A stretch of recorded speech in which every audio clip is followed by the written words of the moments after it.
नाम को लेकर सामने आई है वो आपने सुनी। अब रुक करेंगे चर्चा का। कुछ खास मेहमान हमारे साथ जुड़ गए हैं। डॉक्टर पंकज बेनीवाल, प्रवक्ता भारतीय जनता पार्टी कांग्रेस से, प्रवक्ता कृष्ण शर्मा बस्ताड़ा हमारे साथ जुड़ गए हैं। इनेलो प्रवक्ता विकास मेहता, साथ ही डॉक्टर रविंद्र मलिक वरिष्ठ पत्रकार भी चर्चा में शामिल हुए हैं। स्वागत है आप सभी का। शुरुआत बेनीवाल साहब आपसे। जीत हासिल की आप लोगों ने, हालांकि 5 राज्यों में से चर्चा बंगाल को लेकर ही है, क्योंकि बंगाल में जो हुआ है वो अलग है, वो बड़ा के राजनीतिक लिहाज से। मेडा साहब को भी हम सुन रहे थे, उनकी ओर से भी विरोधियों को भी घेरा गया है, आगामी चुनावी राज्यों में भी जीत की बात की गई है। लेकिन आज जो चर्चा है वो पंजाब को लेकर के, क्या पंजाब को लेकर भी थोड़ा कॉन्फिडेंस अब आया है कि पंजाब में भी जिस तरह से कमल नहीं खिल पाया आप लोगों के बूते, वो इस बार आप लोग कर पाएंगे? नमस्कार ज्योति जी, सभी नमस्कार। साथियों को नमस्कार और सभी दर्शकों को नमस्कार। देखिए, कल का दिन बहुत ही ऐतिहासिक दिन, और जब चुनाव खत्म हुए तो जो बंगाल की जनता है या असम की जनता है, पुडुचेरी है, तमिलनाडु है या केरला, सभी ने अपना जो किस्मत थी राजनीतिक दलों की वो ईवीएम के अंदर बंद कर, और वो जब कल 4 तारीख को खुली तो उसमें भारतीय जनता पार्टी के लिए और देश की जनता के लिए या बंगाल की जनता एक बहुत बड़ा दिन। मैंने कभी नहीं देखा कि पूरे देश के अंदर ऐसा माहौल बने कि भाई एक राज्य के चुनाव के लिए पूरा देश इकट्ठा हो, या पूरा देश में खुशियां मने, या लड्डू बांटे जाएं, जलेबियां बांटी जाएं, रसगुल्ले बांटे जाएं। ऐसा तमाम कल हमने पूरे देश इसको देखने को। आज अगर हम हरियाणा में भी बैठे हैं तो यहाँ पर भी कल लोग टकटकी लगाए बैठे थे, कौन जीत रहा है, कौन हार रहा है।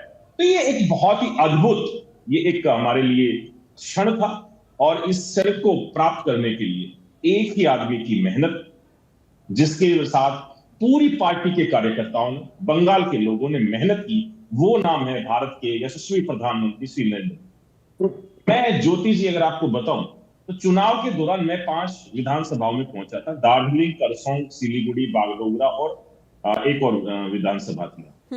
इन विधानसभाओं में कलिम्पोंग, जब मैं लोगों से मिला वहां पर तो लोगों के चेहरे पर खुशी नहीं थी, मायूस लोग, कि भाई हमारा शोषण हो रहा है।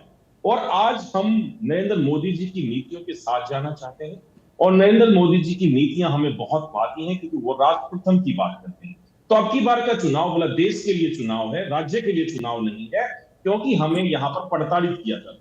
और आज जब वो जीते, मैंने वापस कॉल किया उन लोगों को, बहुत खुश थे कि साहब अब तो हम जय श्री राम के नारे लगा पाए। और एक कमाल की बात यह भी है, जय श्री राम के नारे के लिए जब हम लोगों से मिल रहे थे तो लोग कह रहे थे कि जी अब की बात, दबी आवाज में बता रहा हूं, दबी आवाज में कहते थे कि जी मोदी जी की सरकार बनी, भारतीय जनता पार्टी की सरकार बंगाल में बनी, तो हम रामनवमी को अच्छे से मनाएंगे और जय श्री राम के उद्घोष अच्छे से किया करेंगे, जो कि हमें अब तक करने की ये पूर्ण लोग कहते आजादी थे, आप नहीं लोग थी। कहते तो थे इस उनको? तरीके से, ये बातें तो आप लोग इस कहते थे या लोग आपसे जी कहते थे?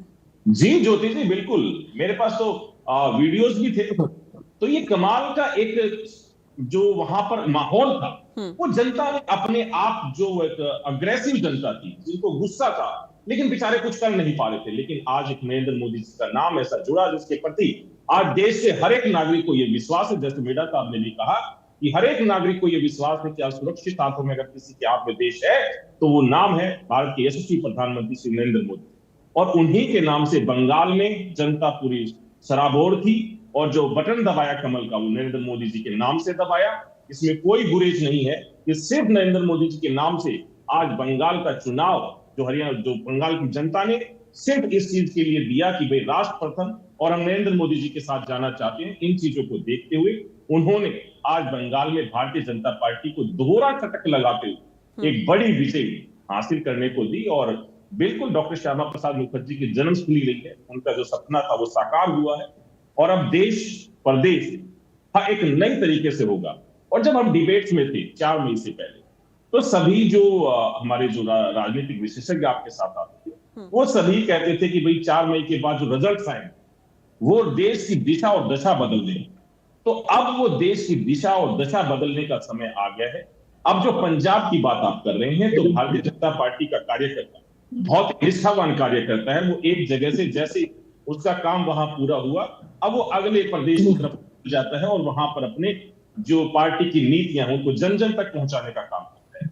हरियाणा के माननीय मुख्यमंत्री श्री नायब सिंह सैनी जी, आप लगातार देखते हैं कैसे पंजाब की जनता उनको प्यार कर रही है, कैसे पंजाब की जनता उनको बुला रही है। वहां के जो इंडस्ट्रियलिस्ट हैं, वो भी इनको बुला करके वहां पर बातचीत करें कि आपके हरियाणा के अंदर कैसा माहौल है, वहां पे कैसी कैसी सुविधाएं हैं। वो सारी चीजें आज पंजाब की जनता खुद हमारे माननीय मुख्यमंत्री श्री नायब सिंह सैनी जी से सुनना चाहती है, बात करना चाहती है, उनसे मिलना चाहती है।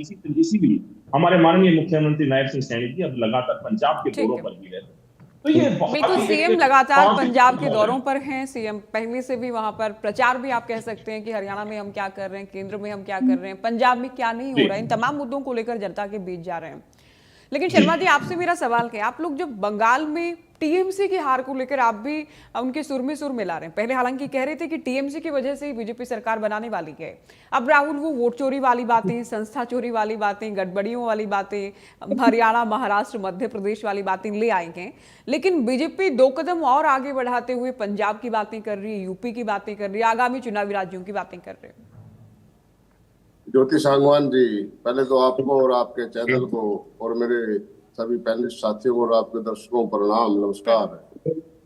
देखिए, जो कल रिजल्ट आया 5 स्टेटों का, और जो चुनाव जिस तरह से भाजपा ने और भाजपा के चुनाव आयोग ने जो चुनाव लड़ा पश्चिम बंगाल का, चप्पे चप्पे पर अर्धसैनिक बल, गृह मंत्री ने अमित शाह जी ने हर बूथ पर सीआरपीएफ, अर्धसैनिक बल और जो प्रेजेंटिंग अधिकारी थे वो सब बाहर के लोगों को, सेंटर के लोगों को या सार्वजनिक उपक्रमों के जो भी अधिकारी थे उनको लगाया गया।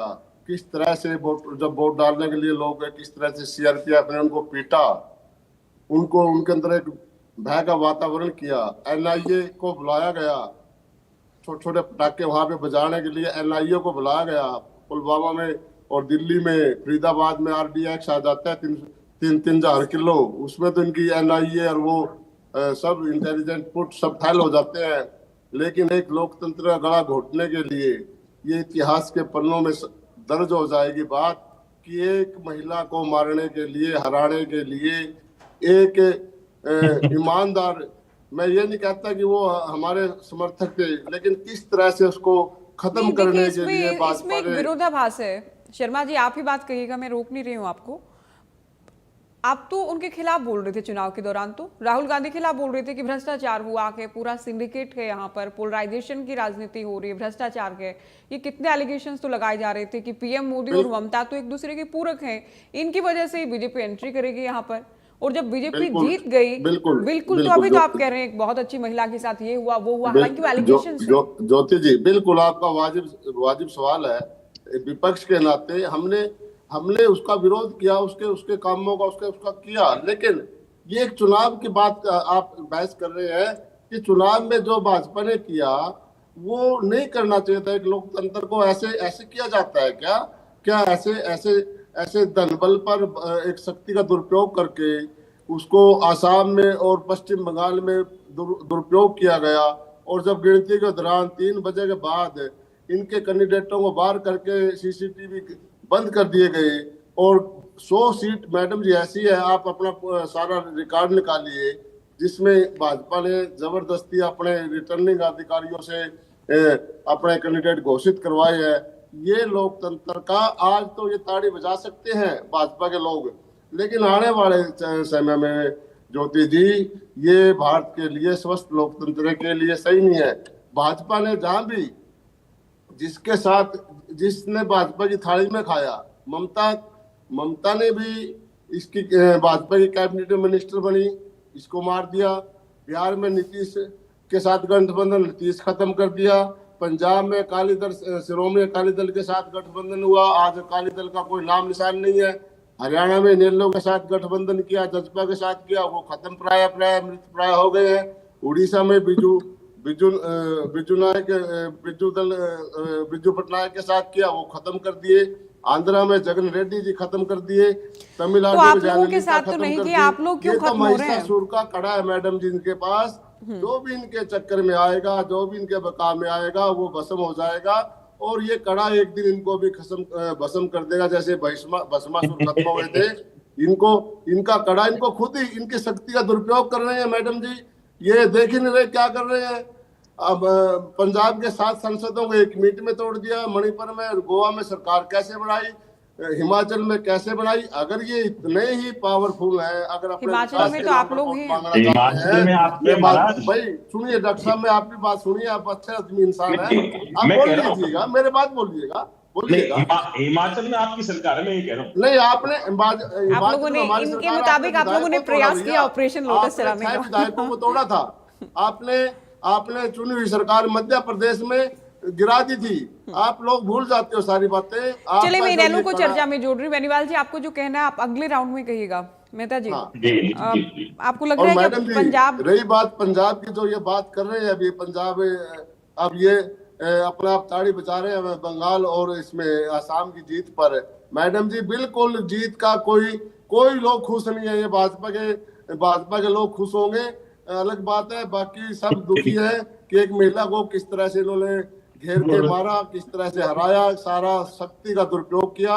रही पंजाब की ज्योति सांगवान जी, पंजाब और हरियाणा की तासीर अलग है, राजस्थान की तासीर अलग है।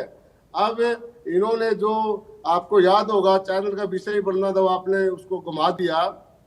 कुलदीप बिश्नोई के खिलाफ इन्होंने नोटिस निकालना था, लेकिन पंजाब के चुनाव को देखते हुए वहां पर भजनलाल परिवार का वहां पे हस्तक्षेप है। कई जिलों में जहां पर बिश्नोई समाज के लोग हैं, उन्होंने वापस ले लिया, भाई अब थोड़ा इसको यूज कर लें और उसको देखेंगे। पंजाब में मैडम जी किसानों की शहादत लेने वाले 750 किसान, ठीक है शर्मा जी, ठीक है, आपने जो, आपको जो लग रहा है आपने वो बोला। और तासीर वाली बात तो ठीक है, सभी राज्यों का अलग अलग तासीर मिजाज। ओके शर्मा जी, आपकी बात आ गई बस्ताड़ा जी, अभी आप रुकिए, अभी आप सुनेंगे सुनिए अभी। मेहता जी, हर एक राज्य की लगभग हम कह सकते हैं राजनीतिक मिजाज कुछ अलग रहता है, पंजाब का भी अलग है, लेकिन बीजेपी बहुत मेहनत कर रही है इस बार। और कुछ आम आदमी पार्टी से नेता भी आपने देखा कि बीजेपी से जुड़ेंगे, बीजेपी में शामिल हुए हैं। आपको लग रहा है कि जो बंगाल से जीत की आंधी चली है वो पंजाब तक पहुंचेगी या रुक जाएगी? देखिए, सबसे पहले तो आपको और सभी प्रवक्ता साथियों को मेरी तरफ से नमस्कार। और मैं तो यही कहना चाहूंगा, जैसे अभी कांग्रेस के प्रवक्ता साथी कह रहे थे कि हर प्रदेश की अपनी अलग संस्कृति है, अलग तासीर है, अलग भूगोल है, अलग वहाँ की बोली है, अलग वहाँ का भाषा है, अलग वहाँ का कल्चर है। तो ये नहीं कह सकते कि अगर इन्होंने बंगाल को जीत लिया तो पंजाब में भी भारतीय जनता पार्टी की सरकार बनने जा रही है। पंजाब एक बिल्कुल बाकी प्रदेश से किसान कृषि आधारित राज्य है। और जैसा कि आपको पता है कि किसान आंदोलन जो पिछले दिनों हुआ और दिल्ली में किसानों ने 2 साल तक जो संघर्ष किया एक काले कानूनों के खिलाफ, और उस दौरान जो भारतीय जनता पार्टी के नेताओं ने जो बयानबाजी की, जितनी भी वहां पे शहादतें हुई किसानों की, और किस प्रकार से भाजपा के लोगों को पंजाब के गांवों में घुसने तक नहीं देते थे, यहाँ तक कि हरियाणा के गांवों में भी नहीं घुसने देते थे। तो मैं नहीं मानता कि इतना आसान है पंजाब में भाजपा की हरियाणा सरकार में तो बनना। बीजेपी ने सबसे बड़ा मैंडेट हासिल कर लिया। अगर आपको लग रहा है कि हरियाणा में भी असर था, और हरियाणा और दिल्ली की सीमा पर तो बैठे ही थे किसान, हरियाणा में तो बीजेपी ने उतनी सीटें हासिल कर ली जितनी कभी नहीं कर पाई थी। मैं वही बात कह रहा हूं ना कि पंजाब तो एक पूरी तरह कृषि आधारित है, जहाँ के जो हम एक पर्टिकुलर कह सकते हैं कि एक सिख जो समाज है, किसान बिरादरी है जो वो सिख समाज से जुड़ी हुई है। और किस तरीके से भारतीय जनता पार्टी की सरकार ने उन लोगों के साथ खिलवाड़ किया, उनकी भावनाओं के साथ खिलवाड़ किया। और मुझे नहीं लगता, और बाकी अभी तक पंजाब में बीजेपी का कुछ है भी नहीं। बंगाल में तो चलो इनके पिछली बार जो 2021 में शायद चुनाव हुआ था, उस समय इनके काफी विधायक जीत कर आए थे। तो पंजाब में तो अभी सिर्फ 2 ही विधायक हैं। और जो आप कह रही हैं कि जो राज्यसभा के सदस्य जो शामिल हुए हैं अभी आम आदमी पार्टी से भारतीय जनता पार्टी में, आम आदमी पार्टी से हमारा कोई लेना देना नहीं है। और भारतीय जनता पार्टी में अगर वो शामिल हुए हैं तो उनमें से आप देखेंगे कि 1 या 2 जो सांसद हैं वो ही सिर्फ पंजाब के निवासी हैं, बाकी कोई दिल्ली का है, कोई कहीं का है। उसका कोई इनको फायदा नहीं मिलने वाला है। और दूसरी बात, आप अभी विजुअल दिखा रहे थे डिबेट से पहले हरियाणा प्रदेश के मुख्यमंत्री जी की। अभी पिछले दिनों हरियाणा प्रदेश के मुख्यमंत्री नायब सिंह सैनी वहां कह रहे थे पंजाब में कि हमारी सरकार बना दो, 1 महीने में नशा खत्म कर देंगे। तो नशा तो हरियाणा प्रदेश के हर कोने में फैला हुआ है। हमारा जो इलाका है सिरसा, फतेहाबाद, रतिया, जो सीमावर्ती इलाके हैं, यहाँ पर पंजाब से ही जो नशा है पाकिस्तान से पंजाब में आता है, और पंजाब से जो नशा हरियाणा में आ रहा है, तो उसे तो आज तक हमारी हरियाणा सरकार, हरियाणा की पुलिस नहीं रोक पाई। आज ओवरडोज के कारण फतेहाबाद, सिरसा और जो हिसार हैं, यहाँ पर कितनी मौतें हो रही हैं। आप रोज खबरें छापते हो, आप रोज खबरें चलाते हो, तो आप देख सकते हैं। और कानून व्यवस्था की बात करते हैं हरियाणा प्रदेश के मुख्यमंत्री, पंजाब में भी बहुत कानून व्यवस्था खराब है, तो उससे पहले उन्हें हरियाणा में कानून व्यवस्था सुधारनी चाहिए, ना कि वहां पर जाकर भाषण देना चाहिए। अभी हिसार में एक व्यक्ति ने अपनी पत्नी का मर्डर कर दिया, तो उस चलो घरेलू झगड़े की वजह से मर्डर हुआ, लेकिन आज 4 दिन 5 दिन तक वो आदमी पुलिस की गिरफ्त से बाहर है। अगर वहां पर परिजन एसपी से मिलने के लिए जाते हैं तो एसपी साहब उनसे बदतमीजी करते हैं। तो ये चीजें सब भारतीय जनता पार्टी के नेताओं को सोचनी चाहिए। और एक अंतिम बात कहूंगा, भारतीय जनता पार्टी के लोग चाहे बंगाल में सरकार बना ली हो, चाहे कुछ हो, आज हरियाणा प्रदेश के हालात क्या हैं? इस समय हमारे पूरे हरियाणा प्रदेश में जो सफाई कर्मचारी हैं नगर परिषद और नगर पालिकाओं के, वो सफाई कर्मचारी आज शनिवार से शुक्रवार से हड़ताल पर हैं। आज मंगलवार हो गया, 5 दिन से हरियाणा प्रदेश में सफाई नहीं हुई है।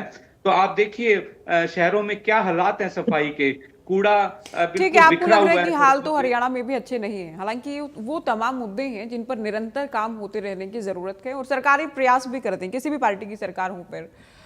मलिक साहब, आपको क्या लग रहा है, ये बंगाल का जो चुनाव हुआ कि इसका कोई फायदा यूपी में तो हालांकि है ही बीजेपी और वहां भी ऐतिहासिक रूप से मजबूत है, पंजाब में हालांकि लोग काफी इस बार स्ट्रगल कर रहे हैं, मेहनत कर रहे हैं और वहां पर भी दावेदारियां लगातार जारी हैं। हरियाणा की जो कामकाज है सरकार के, उनसे तुलना की जा रही है कि हम हरियाणा में ये कर रहे हैं, पंजाब में ये नहीं हो रहा है, पंजाब में अगर आए तो ये ऐतिहासिक कार्य किए जाएंगे। आपको लग रहा है कोई ग्राउंड बन पाएगा बीजेपी का? ज्योति जी, देखिए, भाजपा के बारे में बात कही जाती है कि पार्टी एक चुनाव जीतने के बाद तुरंत प्रभाव से तुरंत उसका अगला कदम होता है दूसरे चुनाव की तैयारी करना, जिसकी वानगी हमें कल जो दिल्ली मुख्यालय में जो भाजपा का जो जश्न था, प्रोग्राम था, मोदी जी के आने से पहले पीएम के सामने जो स्टेज थी, जो मंच लगा था, उसमें पहली कतार में सिख समुदाय के लोग थे जो सत श्री अकाल के नारे लगा रहे थे। तो इससे भाजपा ने एक तरह संकेत दे दिया कि उसका जो अगला मुकाम होगा पंजाब में चुनाव जीतना, जहां भाजपा कभी बंगाल की तरह चुनाव नहीं जीत पाई। तो ऐसे में भाजपा ने एक तरह से पूरी तैयारी कर दी है और इसका जो पॉलिटिकल माइलेज जो बंगाल जीत का है या फिर पांडुचेरी का है या तीसरे राज्य का है, असम का है, उन तीनों में जो जीत का एक पॉलिटिकल माइलेज यहाँ लेने की पूरी तैयारी कर दी है। भाजपा ने यहाँ एक जो अहम पहलू की ये बताऊं, इसमें जो पिछले दिनों जो 7 राज्यसभा सांसद हैं जो भाजपा के खेमे में आए, ये भी पार्टी के लिए एक मजबूत कड़ी बताई जा रही है। और इसमें सबसे अहम चेहरा जो आम आदमी पार्टी की सरकार जो पंजाब में वहां के जो आपके इंचार्ज थे, जो जिन्होंने अब भाजपा ज्वाइन कर ली, वो इनके लिए तुरुप का इक्का साबित हो सकते हैं। इसके अलावा जो कई कद्दावर नेता हैं, जिनमें जो कहें कि जो आम आदमी पार्टी के हैं वो भी आ चुके हैं, जिनमें जो संदीप पाठक जो सूत्रधार रहे आपके जो सरकार बनाने में। अब ये तमाम पहलू हैं जो भाजपा के पक्ष में जाते दिख रहे हैं। और ऊपर से हरियाणा के मुख्यमंत्री नायब सिंह सैनी हैं, वो लगातार पंजाब में प्रचार की कमान संभाल रहे हैं और उनका राजनीतिक एक तरह से लगातार बढ़ा भी है, जिसके चलते आज ही आप देख समाज की रैली रूपनगर समुदाय को भाजपा के पाले में लाने के लिए, एकजुट होने के लिए उन्होंने कहा। और इसके अलावा उन्होंने लगा कहा कि भाजपा की सरकार आए तो किसानों और ओबीसी और अन्य बिरादरी को आगे बढ़ाया जाएगा। हालांकि इसी बीच में आपको बताऊं, कई बड़ी चुनौतियां हैं इसमें भाजपा के सामने पंजाब में सरकार लाने के लिए, जिनसे भाजपा को पार पाना होगा। सबसे अहम पहलू वहां पर है जो किसानों की नाराजगी है, उसको दूर किस तरह किया जाए। जो किसान आंदोलन के बाद खासकर सिख समुदाय के बीच में जो एक खाई आई थी भाजपा के साथ, उसको दूर करना बड़ा अहम होगा। जिस तरह से हरियाणा में एमएसपी है 24 फसलों पर, इस तरह की जो है नीतियां वहां लाकर, या फिर जो कृषि लोन है उसमें छूट देकर, इस तरह की नीतियां लाकर भाजपा वहां ये कार्ड खेल सकती है और किसानों से जो उसकी नाराजगी है उसको दूर कर सकती है। इसके अलावा जो दूसरा पहलू है वहां पर एक जो भाजपा जिसको आगे ला सकती है वो है धर्म परिवर्तन का। आपको मैं बताऊं, जो वहां की जिटोड़ बेल्ट जैसे जलंधर है, लुधियाना है, अमृतसर है और पठानकोट है, इसके साथ आसपास के कई जिलों में वहां पर लगातार जो सिख समुदाय है या अन्य समुदाय है वो लगातार ईसाई उसमें परिवर्तित हो रहा है। और इसको लेकर जो केंद्रीय गृह मंत्री वो कह भी चुके हैं, अगर भाजपा की सरकार वहां आई तो इसको लेकर भाजपा वहां कानून लाएगी और इस पर एक तरह से लगाम लगाएगी। इसके अलावा मैं बताऊं, एक जो बड़ा मुद्दा है वहां पर भाजपा के सामने जो बड़ी चुनौती है वहां पर वो ये है कि फिलहाल तक जो भाजपा वहां सरकार नहीं बना पाई, उसका जो संगठन है वहां पर इतना मजबूत नहीं है। भाजपा पर एक ठप्पा है कि वो शहरी पार्टी है, लेकिन अब माना जा रहा है कि भाजपा इस पहलू पर लगातार काम कर रही है कि जो ग्रामीण इलाका है, जो जहां पर खासकर सिख आबादी ज्यादा है, वहां पर किस तरह से पैठ बनाई जाए और जो ग्रामीण वोटर्स है उससे कनेक्टिविटी किस तरह से की जाए, इसको लेकर भी भाजपा लगातार बताया जा रहा है कि वहां इस पहलू पर लगातार काम कर रही है और इस पर मंथन भी कर रही है किस तरह से इस पहलू को और मजबूत किया जाए। इसके अलावा मैं आपको एक चीज बताऊं, भाजपा के सामने एक बड़ी चुनौती ये होगी कि जो वहां का संगठन, भाजपा का संगठन नहीं है और एक जो शिरोमणि अकाली दल से पार्टी का अलगाव हुआ, हाँ। उसका भी कहीं न कहीं भाजपा को नुकसान उठाना पड़ा था। तो एक तरह से भाजपा को अब ये देखना होगा कि वो किसी के सहारे की जरूरत में थोड़ी कठिनाई हो सकती है। तो लेकिन जो आप पार्टी के वहां जो विधायक अभी आए हैं, वहां के जो सांसद आए हैं, उनका एक तरह से इस्तेमाल कर वहां पर खुद को मजबूत किया जा सकता है। इसके अलावा जो अहम मुद्दे हैं किसानों का है, ये जो मैंने आपको बताया, और इसके अलावा जो ग्रामीण इलाके में पैठ भाजपा को करनी, इन सब पहलुओं को आगे करके इन पे काम करके भाजपा वहां पर मजबूती से आगे कदम बढ़ा सकती है। और खासकर जो मुख्यमंत्री हरियाणा है वो लगातार वहां दौरा कर रहे हैं और एससी और ओबीसी समुदाय को एकजुट करने की कोशिश कर रहे हैं। इन तमाम पहलुओं के मद्देनजर ये कहना मुनासिब होगा कि भाजपा का अब अगला मुकाम है वो एक तरह से पंजाब में जीत दर्ज करना है। हालांकि थोड़ा मुश्किल जरूर है क्योंकि यहाँ एक तो जो धार्मिक कारण भी है, पंथक समुदाय है जिसकी खासकर जो भाजपा से अभी तक नहीं बन पाई है, अनबन रही है जो वैचारिक, तो उसको थोड़ा सा कैच करना होगा और इसी जो इसको हटाना होगा और तमाम जो बंगाल की जो अभी जीत है उसको कैच करते हुए आगे बढ़ना। और इसी कड़ी में बताऊं, पिछले कुछ महीनों में पंजाब के कलाकार, पंजाब के जो इंडस्ट्रियलिस्ट हैं, उद्योगपति हैं, वो सीएम हाउस में लगातार आ रहे हैं और अलग अलग समुदाय के जो लोग हैं मुख्यमंत्री से लगातार जो कबीर कुटीर है यहाँ पर चंडीगढ़ मुख्यमंत्री आवास, वहां पर लगातार उनसे मिल रहे हैं। और इसी कड़ी में इसी प्रतिक्रिया में मुख्यमंत्री भी उनके निमंत्रण पर, हाँ, बहुत सारी बातें आपके इस उत्तर में क्लियर होती हैं कि बीजेपी के सामने क्या क्या चुनौतियां हैं वहां पर और बीजेपी किस तरह से तैयारी कर रही है।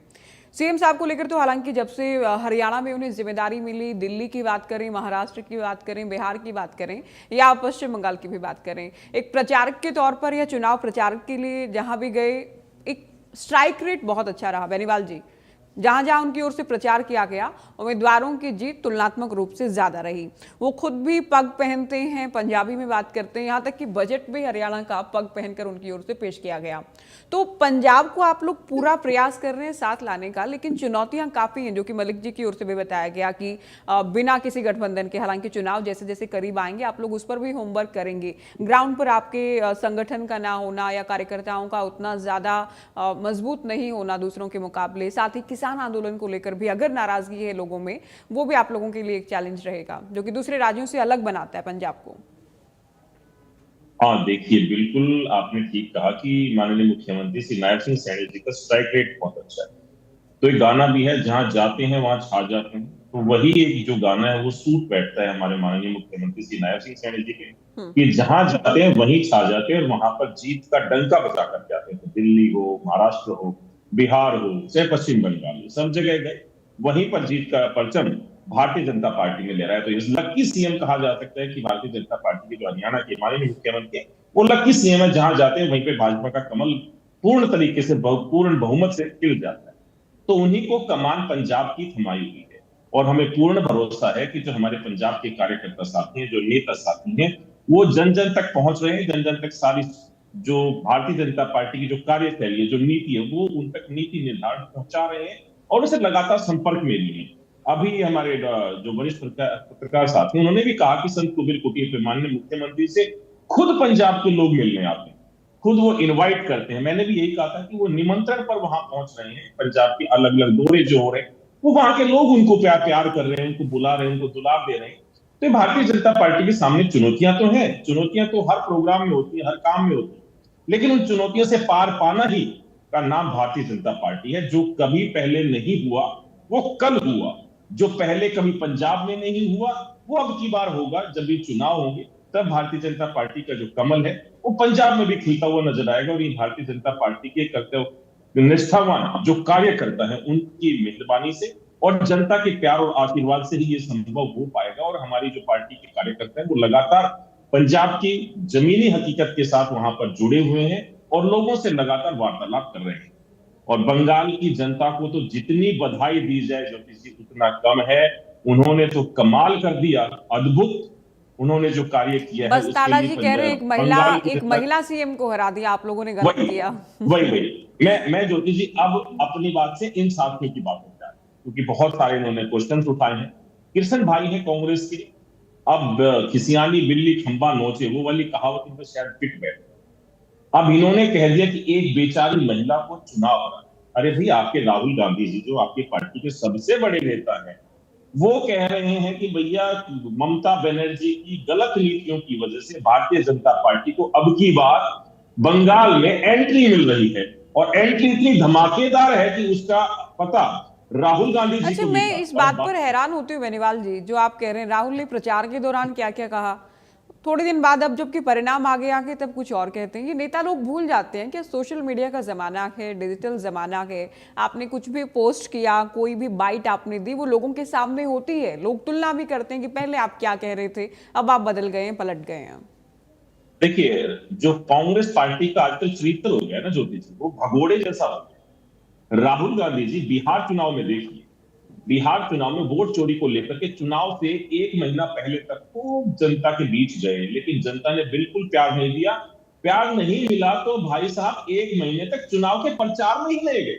आखिर का जो पीक टाइम का एक महीने का प्रचार करता, कृष्ण भाई बता दें कि कौन सी विधानसभा में राहुल गांधी जी पहुंचे। अगर इनको याद नहीं है तो हम याद दिला देंगे। तो ये राहुल गांधी जी का आजकल चरित्र हो गया है कि भैया एक बार कुछ कहना है, एक बार कुछ कहना है। ये डबल स्टैंड वाली जो राजनीति आज कांग्रेस कर रही है वो भारत की जनता पूर्ण तरीके से देख रही है। अभी इनकी जो नकारात्मक सोच है वो रटी रटाई स्क्रिप्ट, अभी कृष्ण भाई की बातें सुन रहा था या इनेलो के साथी की सुन रहा था मैं, विकास की, दोनों ने एक रटी रटाई स्क्रिप्ट जो 2024 के चुनाव में थी, 2019 के चुनाव में थी, दोनों चुनावों वाली स्क्रिप्ट लेकर के बैठ गए शायद और उसी को यूं का यूं फॉलो अप में लेकर के आगे भैया ये काम नहीं किया, वो काम नहीं किया। अरे कभी अपनी हार स्वीकार करना सीखिए। चलिए, मैं लास्ट कमेंट ले रही हूँ चर्चा की। बस्ताड़ा जी, आप लोगों को स्क्रिप्ट या रणनीति में थोड़ा तो बदलाव करना होगा। वोट चोरी वाली बातें या संस्था चोरी वाली बातें आप लोग बार बार कह रहे हैं, लेकिन जनता नहीं मान रही है इन बातों को। राहुल गांधी को लेकर तो लोग ये भी लिखते हैं कि ये चुनाव के बीच में भी या चुनाव के ठीक बाद ही विदेश घूमने निकल जाते हैं। बीजेपी जैसे अर्जुन का निशाना मछली की आंख पर था, इनका रहता है कि अब कहाँ चुनाव में, जो कि मलिक जी भी कह रहे थे कि ये अपनी पूरी तरह से तैयारी पूरी रखते हैं चुनाव को लेकर। तो ये तो थोड़ा बहुत आप लोगों को नहीं लगता कि चेंज करना होगा, मंथन कुछ करना होगा, या केवल एलिगेशंस लगाते रहेंगे हार के बाद? ज्योति सांगवान जी, देखिए आप बहुत बड़ी एंकर, मैं आपको बहुत अच्छा मानते हैं सभी लोग, नेता लोग सभी पार्टियों में। मैं एक बात कहता हूँ, पहले बुजुर्ग जब गांव में पहली बार बटेऊ आते थे ना लड़की को लेने के लिए, और बुजुर्ग लोग कहते थे अरे लड़कियों को कहते थे देखिए बेटी इसको मतलब रेता या पानी मत डालना इसके ऊपर। लड़कियां समझ लेती थी भाई इसके ऊपर रेता और पानी डालना है, तो वो रेता और पानी डाल देते थे। एक तरीका होता था। भाजपा ने जो वोट चोरी की है मैडम जी, वोट चोरी का मतलब ये नहीं है डॉक्टर साहब भाई आपने ये वोट उठाई और भाजपा के उसमें रख लिया, बटन दबा दिया, नहीं। वोट चोरी के कई आपके जो सातिराना जो आपके अंदाज है भाजपा के, आपने एनआईए का यूज किया, क्या आवश्यकता थी? आपने ईडी का प्रयोग किया, क्या आवश्यकता थी? आपने पवन खेड़ा के खिलाफ जब बिल्कुल युद्ध चल रहा लोकतंत्र का, उसमें एफआईआर करके उनकी आवाज बंद करने की कोशिश करी। आपने सारे अधिकारी जो थे प्रदेश के सारे वो बदल दिए, सारे बदल के अपने पिछलंगू लोग आपने जो आपके सरकार के अधीनस्थ कर्मचारी थे वो आपने वहां पे डाल दिए। उन्होंने उनके रगों पे नसों पे आपका दबाव था। सुप्रीम कोर्ट 26 लाख वोटें मैडम जी एसआईआर में जो अपील थी सुप्रीम कोर्ट के पास गए, सुप्रीम कोर्ट ने कहा ठीक है अगले साल अगले चुनाव में डाल देना। अरे मैडम जी किसके पास जाए जब सेंटर की गवर्नमेंट इतनी मतलब दबाव में डाल के लोगों को वोट डलवा रही थी और उनके वोट काट रही थी एसआईआर के नाम पे। एक बड़ा डकैता, एक बड़ी चोरी भाजपा ने अगर की है मैडम जी, एसआईआर के नाम पे की है, उसके बाद फिर उन्होंने लोगों के वोट काट के, और कम से कम मैडम जी लोग 200 200 500 500 लोग बूथों से वापस गए। उनके पास जो आईडी प्रूफ थे उनके, नहीं आप नहीं डाल सकते, आप ये आईडी लाओ, ये लाओ, वो लोग भटकते रहे। ये तो मैडम जी, ये जो वोट चोरी का जो इनका अंदाज है, जो ये लेके आए, जो इनको ही लेके डूबेगा आने वाले समय में। क्योंकि मैंने कहा था ना भस्मासुर का कड़ा, अब तो ये किसी पे भी उसको रख देते हैं, वही भस्म हो जाता है। जब इनके ऊपर रखेंगे ना, ये जो हमारे गुजरात के जो मोदी जी और अमित शाह ना, बेनीवाल जी देख लेना। और परमात्मा आपको उम्र दे, उम्र दराज करे सभी को। और ज्योति बहन भी हमारी अभी यंग है, देखेगी। भाजपा का सर्वनाश अपने आप हो जाएगा मैडम जी। जनता जनार्दन सब समझती है किस तरह से उस ब्राह्मणी ममता को, एक गौड़ ब्राह्मण को मैडम अरे जी, बस्ताड़ा जी, सारे कहाँ ब्राह्मण कहाँ गौड़ ले ब्राह्मण गए? हैं। बेचारी बंगाल महिला से आए हैं, ब्राह्मणी, बंगाल से हरियाणा और पंजाब ये के नहीं होता है ना, राजस्थान जब के आप मुकाबले में हैं तो मुकाबले में इस तरह से इन्होंने घेर के मारा। इसका रिजल्ट इन्होंने और वहां तो कामयाब हिंदुत्व को उठाना लेकर, पड़ेगा। जय श्री राम को लेकर, रामनवमी को लेकर, घुसपैठियों को लेकर, बांग्लादेशियों को लेकर वहां तो मुद्दे ही अलग थे। वहां तो ध्रुवीकरण ही अलग था, पोलराइजेशन ही अलग था। मेहता जी, जो शर्मा जी कह रहे हैं, बेनीवाल जी मुझे नहीं लग रहा समय होगा आपका एक और कमेंट अभी लेने का। इनेलो से मैं सवाल कर रही हूँ। कांग्रेस को लग रहा है कि बीजेपी जी भस्मासुर के, ये पार्टियों को खत्म कर देती है। उनमें एक इनेलो का नाम भी है कि इन्होंने आपकी पार्टी को भी खत्म किया। लेकिन आपको लग रहा है कि कांग्रेस या मुख्य विपक्षी पार्टियां जो हैं वो इसी अप्रोच के साथ कुछ बेटर कर पाएंगी कि गड़बड़ियां हो रही हैं, SIR में गड़बड़ी हो गई, चुनाव आयोग भी बीजेपी के लिए काम कर रहा है, फिर तो आपको चुनावी प्रक्रिया में यकीन नहीं है। फिर जिन राज्यों में चुनाव होते हैं वहां आप कैसे जीत का दावा करते हैं जब आपको यकीन ही नहीं पूरी व्यवस्था में? ऐसा कुछ नहीं है मैडम जी। देखो, हरियाणा भारत देश में जो है वो लोकतंत्र है, और लोकतंत्र के हिसाब से चुनाव हुआ है। और ये बातें कहना कि एक ब्राह्मण को हरा दिया, गौड़ ब्राह्मण को हरा दिया और इनेलो खत्म हो चुकी, इनेलो कब खत्म हुई? इंडियन नेशनल लोकदल के आज भी 2 विधायक हैं और हर जिले में हमारा मजबूत संगठन है। और खत्म तो कांग्रेस पार्टी हुई है, जिनके नेता का अपने विधायकों पर कंट्रोल नहीं है, जो इनके विधायक भारतीय जनता पार्टी को वोट डालते हैं। अभी हमारे यहाँ रतिया से जो विधायक है वो भाजपा के कार्यक्रमों में मुख्य अतिथि बनकर पहुंच रहे हैं। हाँ। तो खत्म तो कांग्रेस पार्टी हो चुकी है। एक ऐसे व्यक्ति के हाथ में हरियाणा प्रदेश में कांग्रेस पार्टी है, एक भारत देश के अंदर जो राष्ट्रीय लेवल पर एक ऐसे व्यक्ति के हाथ में कांग्रेस पार्टी है जिसे पप्पू कहा जाता है इंटरनेशनल लेवल पर, वो पार्टी खत्म हो चुकी है। इंडियन नेशनल लोकदल आज भी मजबूत स्थिति में है। और हमारे आदरणीय नेता चौधरी अभय सिंह चौटाला जी, चौधरी देवीलाल जी के दिखाए रास्ते पर, चौधरी ओम प्रकाश चौटाला जी का जो सपना था हरियाणा प्रदेश को विकसित, उसमें लगे हुए हैं हम पूरे तरीके से। आज भी जो हरियाणा प्रदेश में नगर निगम के चुनाव चल रहे हैं, नगर हम उसमें पार्टिसिपेट कर रहे हैं, हमारा उम्मीदवार हर जगह चुनाव लड़ रहा है। ये कह देना कि खत्म हो चुके, खत्म इस लोकतंत्र में कोई नहीं होता है और ना ही कोई किसी को खत्म कर सकता। ये देश की जनता और प्रदेश की जनता के हाथ में है कि किसको कब बनाना है और कब हटाना है।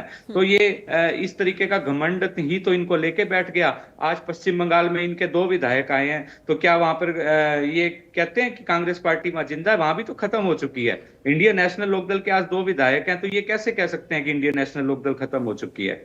और इस तरीके की बात करना कि उन्होंने वहां बंगाल में भारतीय जनता पार्टी ने ये कर दिया वो कर दिया, हुआ होगा, भाजपा ने भी कुछ किया होगा, बंगाल में जो सरकार थी उन्होंने भी कुछ किया होगा। वहां के अब हमें क्या पता कि वहां क्या मुद्दे थे और वहां की जो स्थिति थी वो क्या थी।